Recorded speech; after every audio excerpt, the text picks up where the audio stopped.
Hello everyone, Charizardforthewin here. Now, I don't usually review games, but I picked up Pokemon Y a little while ago, and there's quite a bunch of cool stuff that they added, and I felt like making a video about it, so that's what I'm going to do. Um, I'm a fairly decent Pokemon fan, haven't played every single game. Um, the only ones I've really played all the way through were Pokemon Platinum and Emerald versions. And when the fifth gen came out on the DS, I was kind of disappointed that it that they didn't make it for the 3DS because that was already available at the time. So I just kind of skipped that one altogether. But now that we have X and Y on the 3DS, I got really excited and picked that up when it came out and didn't get around to making a video about it till now. And yeah, there's lots of cool stuff that they added, so let's get started. Alright, I'm going to talk a little bit about the graphics. Now, graphics aren't really that important, but they're clearly a lot better in this version. A lot of it feels kind of like the GameCube versions, like the XD and stuff like that. It looks really good, and it's cool to have a more 3D looking environment. Um, oh yeah, the battles are all like cinematic and stuff. Not only is it like really good, do the Pokemon all look really good, we get different animations for different attacks, and like it shows different camera angles and stuff like that. It just looks really cool.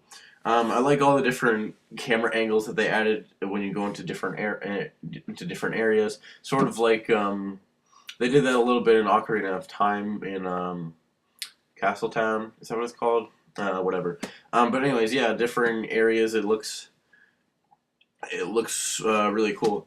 Except in I forgot the main city's called, but I'm just gonna refer to it as Paris because that's basically what it is. Um, it didn't really work for me there. You were really close on your guy, and every time he turned, it would like jerk the camera around, and that was the only time it really didn't work. And it's just kind of hard to navigate that place. Luckily, though, the programmers thought of that and put a taxi cab that you can take and navigate the city that way. So I just usually use that. Um, oh yes, the Pokemon Center. Just a little thing that I noticed when if you go to the Pokemon Center a few times in a row, uh, and like you get your guys healed and stuff, eventually it'll start changing the angle that you watch your Pokeballs go into the thing and get healed. And you might not think that that's a big deal, but it actually does really help not make you totally bored of getting your Pokemon healed for the 40th time or whatever. And just little things like that can really affect how the game looks and stuff like that. And it's tiny things like that that really make the game for me. Um, oh yeah, and then a couple other spots your character seems kind of big for the screen, and maybe it's just it's zoomed in more than usual games. Usually, you're like this tiny guy on the in the big wide open area, and it's kind of weird because when he's bigger now, sometimes he like doesn't like you can't really see what's in front of you all that well. But other than that, it flows pretty well. Um, And yeah, you can walk in more directions now too, which is good. Not just like up, down, left, right. You can go diagonally and stuff like that. Now I'm going to talk about the 3D. And now at first I didn't realize that really only half the game is in 3D. Only the battles and a few certain areas and the cutscenes are the only things that are in 3D. Now at first I'm like, oh, that's kind of a ripoff. Only half the game's in 3D. But then I realized how brilliant that actually is. Um, when using the 3DS, a lot of people complain that the 3D will hurt your eyes after a while, so a lot of the time I just end up playing with it off if I'm not, I don't usually use it all the time. Sometimes I'll turn it on for cutscenes and stuff like that. I think those usually look better in 3D. But what Pokemon X and Y did is they regulated the 3D for you. You can always have the 3D switch on, and it'll just switch in and out between 3D. So the 3D is never on for too long, and it's just I think it's just brilliant, and they should really try to implement this in other 3D games, in other 3DS games, anyways. It worked really, really well, and yeah, like the main problem with 3D, they basically fixed by actually making less of the game in 3D, which is sounds strange, but it really, really works. So good job, game. Now let's talk about some of the new Pokemon. All the starters are fine. The legendaries are pretty cool. Um, but yeah, other than that, there's some cool fire types like the Firebird guy and the lion. I don't know all the names. I like the panda guy and the fossils are pretty cool. Um, but some of them are more stupid looking, like the one key Pokemon. It's like obviously that's most people are like, oh, that's totally uncreative. But like we did have Magnemite and stuff like that before, but I don't know. It's not that really interesting of a design either way. Yeah, most of the other Pokemon are forgettable, and yeah, not a whole lot of them I really cared for. It was the same with Black and White. That's one of the reasons I didn't get it. Is I didn't really like any of the designs of any of the Pokemon. But anyways, yeah, not a whole lot of Pokemon that I really liked the designs of in this one, but there's a couple that were kind of cool. All right, so I'm going to talk a little bit about the Mega Evolutions. I like the Mega Evolutions. I think it's a good idea. It's kind of like an extra form that is only temporary. It's not like forever. It's not like they're stuck having 6 limbs and stuff like that.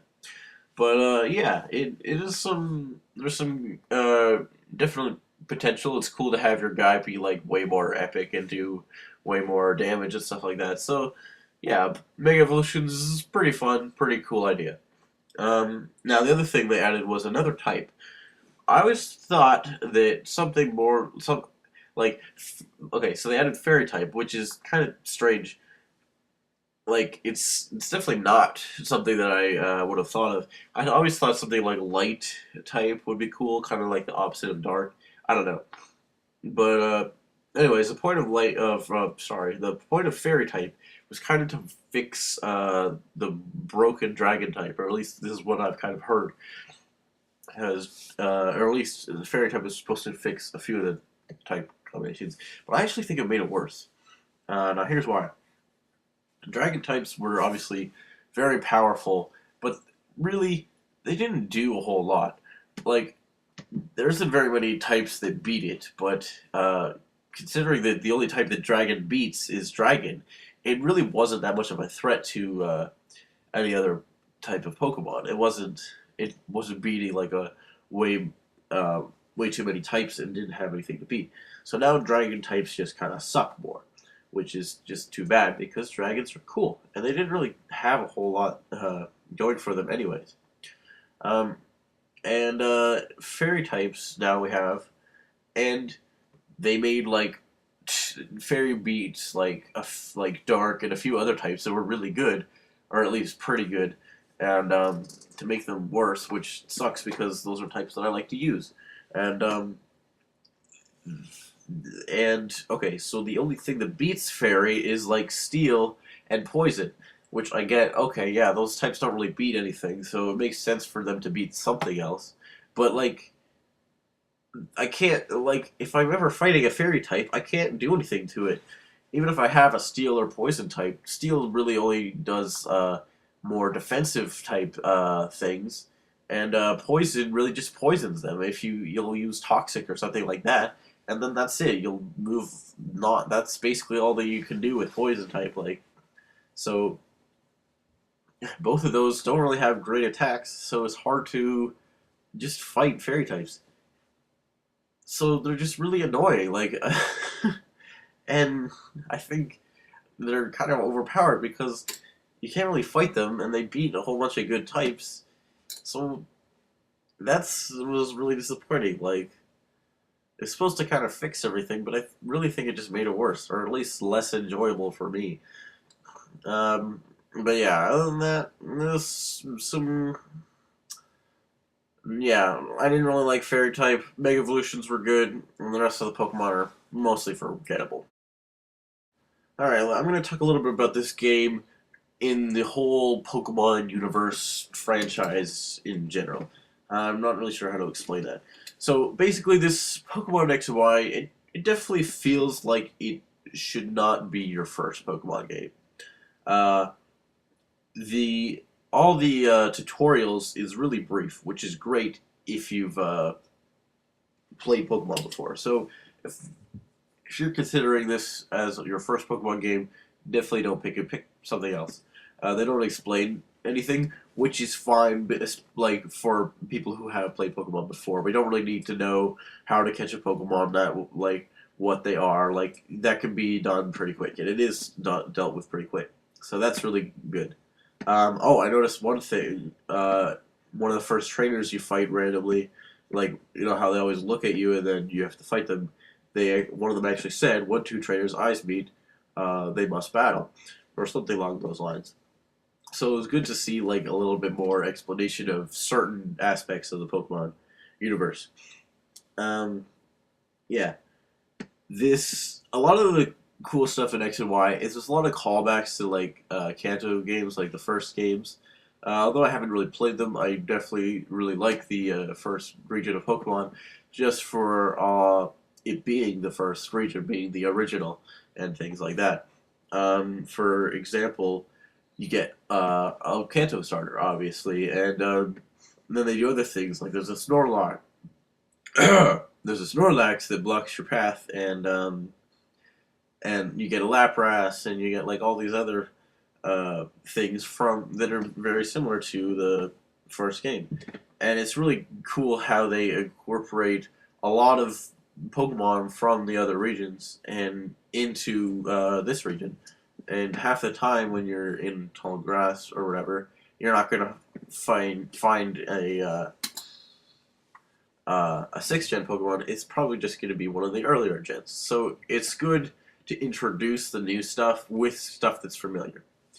Um, this game's pretty easy compared to as most Pokemon games go. You get a lot of Pokemon and items and stuff for free, so that's helpful. And the experience share, which you get really early on, and they changed it so instead of giving one Pokemon experience, like having two Pokemon share the experience, your whole party does. So you can basically just have one guy out the whole time, and it'll level up your entire team. This makes it really easy to get through the game and level up all your Pokemon. So a lot of the other stuff, like the whole game, is fairly short as Pokemon games go, anyways. But it was still a lot of fun, and yeah, I definitely enjoyed it. Okay, I want to talk about one little thing that I thought was funny. I was in the Pokemon League, the what is it called? The one route before the Elite Four, whatever that's called. I was, and I was about to fight this trainer, and they're like, "Pokemon League, my body is ready," and I just thought it was hilarious. Like, there's some weird lines that some of the trainers say, and that's like that was literally a line from the game. Uh, so I don't know what Nintendo's exactly thoughts on that are, but it's a slippery slope. So be careful, Nintendo. All right, I'm going to talk a little bit about this story now. The story is fairly good for the most part. I really liked how it opened right away. We got the Ocarina of Time opening. Fletchling, the one bird Pokemon, just flies through your house and then wakes you up and you're asleep, just like Link in Ocarina of Time when Navi comes and flies through. I was just like, oh, this is gonna be just like Zelda. Obviously, it's not, but it was kind of cool. You know, that has nothing to do with anything. I just really like that opening. All right, so one of the main things that we get introduced right away is there's five main characters, including yourself, and this is really well done. Like all the other games, they have like your rival and stuff like that, and then maybe there's like another person who gets the other Pokemon that isn't the one that the other starter Pokemon that isn't the one that beats your starter Pokemon, but the one your starter Pokemon beats. If that makes any sense. And that character usually didn't really do anything. And your rival was usually a pretty big character. They had a personality at least, and show up every once in a while. But other than that, it's just kind of yourself and your rival, and that's most of the characters right there. This one there was five main characters, and it really did kind of feel like five friends just chilling out of this Pokemon world. Each of them were unique enough to fit the Pokemon genre. I don't know what I'm saying, but they all felt like developed enough characters, and it was really impressive, at least for Pokemon, because a lot of the time it's just kind of you and your rival, and that's basically any and all characters right there. Um, yeah, and you go like you really feel like they're actually playing through the game like you, because a lot of the time when you're going through some of the earlier routes, they will run through the routes too, and then like stop and fight Pokemon in the tall grass and things like that, and they'll even like say things and stuff, and it's really cool to see. Um, because a lot of the time in Pokemon, it feels like you're the only one who actually plays the game like you do. You're the only one who really beats any of the gyms, it seems, anyways. And and this one, at least, it felt like a few other people actually did give it a shot. So it was cool, cool to see. When you meet Professor Sycamore, he's pretty cool. Gives you um, the Kanto starter and stuff like that. And a lot of the time in the Pokemon games, the professor would be like, "Oh, I need you to complete your Pokedex because we're trying to find out about Pokemon." In this one, it's like, "No, we kind of know most about Pokemon. This time, we need you to find more about the Mega Evolution," which makes sense. This is brand new. It's brand new to the gamer as well, so it makes sense for them to need to find more about it, find out more about it. So yeah, just things like that, little things like that that you start to notice in this game. Now, we get a little later on in the game, we get introduced to Team Flare. I think it's hilarious how they get introduced. The first guy you find is like, "Hello, I'm from Team Flare. We hate everyone and all Pokemon and want to destroy the world," or something like that. And it's like, because, and I think the reason they did this because in Black and White, although I haven't played it, I know a little bit about the story. Obviously, the what's the face PETA got all pissed at them because the bad guys in that one were all about you saving the Pokemon from the trainers, and which is a cool idea because at least for Pokemon, because usually it's just, oh, we got to take over the world, and that's kind of what this one is. And it made sense, and obviously it made sense for them to play it safe in X and Y with Team Flare just kind of wanting to destroy the world. Although they did do a little bit more with that.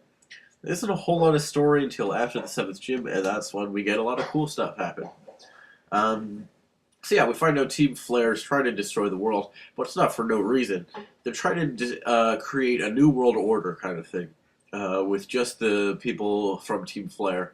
And one of the reasons is they're realizing that the Pokemon world is getting overpopulated and that they're using up all the resources and that the world will end up getting destroyed anyways. So they're just trying to like save it really, which is kind of cool, but like I don't think but like obviously you can argue well that you might have some good ideas, but destroying the world really doesn't help anyone. It kind of kills a lot of people, including the Pokemon. So yeah, we probably shouldn't have that happen. So it makes sense for you to stop them. It's not like they're animal rights activists or something. It's like, well, I don't know. They might actually be the good guys, kind of thing. There isn't really much controversy there, but there is a reasoning for them to destroy the world. It's not just because they're evil. And we meet this guy, Trainer AZ, something like that. Anyways, it's this really tall guy who's like cursed to water the earth forever or something like that. And he's a pretty cool guy. We like run into him briefly, then you don't see him till after the seventh gym, and then till after you beat the game. You might consider this kind of spoilers. I don't know. I like none of the Pokemon. None of this story really is that surprising, so I don't think any of this spoilers. So yeah, after you beat the Elite Four, it starts like the credits, and then the Stranger A's. It starts with the Star Wars ending, and it's pretty cool because you're like, whoa. Okay, yeah, because you go up the thing and you get the medal, and it's like, yeah, Star Wars ending, and anyways, yeah, then the trainer AZ's like, hey, I want to battle you, and you're like, okay, cool. He kind of sucks. He's not as good as any of the Elite Four, so he should be really easy to beat. And but then he gets to then we see a little bit more character development with this character, although we hadn't really seen much of him at all. So in the story origin or whatever of this character trainer AZ, we see he had this one Pokemon that he really liked, then it died. So he made this like machine to try to revive it, but then it ended up becoming a death machine and destroyed the world. So his old friend Mr. Pokemon left because he was being kind of evil. Anyways, he becomes gooder at the end, and his Pokemon comes back, and it's actually kind of really nice and heartwarming. And just there's not a whole lot to that story, but it's done well, and there's enough to it that you're like, good job, Pokemon. And yeah, so that's kind of cool. Yeah, a little bit before that, basically the only real other story is you get to catch the legendary guy, in my case Y, or Evoltol. And yeah, you save the day and stuff like that. And one thing that's cool is in the last the last breaths of the villain, the main Team Flare guy, is the Death Star that's trying to destroy the world. Doesn't have all the power it needs because you take the Pokemon from it, and then you take the legendary Pokemon from it, and then he's like, no, there's still enough for me to do this, and then he blows like himself up and the whole machine and stuff. And so I'm pretty sure he's dead, which is one, that's cool because it's an E-rated game, and you don't get enough death in those games. And then two, it leaves this huge ass crater in the one city that the machine was left in. So it really feels like you made like this huge impact. Then the story made this like it really affected the world, even though it was saved. But there's still like that reminder of what happened, kind of thing. I don't know. It just looks pretty cool. And yeah, I really like the story. It's kind of brief, but it feels less brief than the main-ish story, which is to defeat all the gyms in the Elite Four and stuff. The defeating all the gyms really felt kind of like the subplot. Like the main quest was defeating Team Flare and doing things like that, and doing all the actual story stuff, and then the battling all the gyms was just kind of a fun side quest that you had. So yeah, that was kind of cool. The first Pokemon game where I actually felt that. Like most of the other ones, the defeating the gyms seems pretty important. But yeah, pretty good job with the story. So good job there, game. So Pokemon X and Y had a really good story, or at least a decent story for the length of the game. It's fairly short, but a lot of fun. A lot of callbacks to the earlier games, and just an overall fun experience. If you're a fan of Pokemon, definitely worth checking out. There's a lot of cool advancements with the 3DS. There's a lot of extra features that I didn't really try that much because I didn't really care. But they're still kind of fun. And yeah, lots of cool stuff. Definitely worth checking out. And yeah. So, pretty good game. I give it a 6 out of 44. But that's a good that's a good rating. The end. Electro, Diglett, Nidoran, Mankey, Venusaur, Rattata, Fearow, Pidgey, Seaking, Jolteon, Dragonite, Ghastly, Ponyta, Vaporeon, Poliwrath, Butterfree.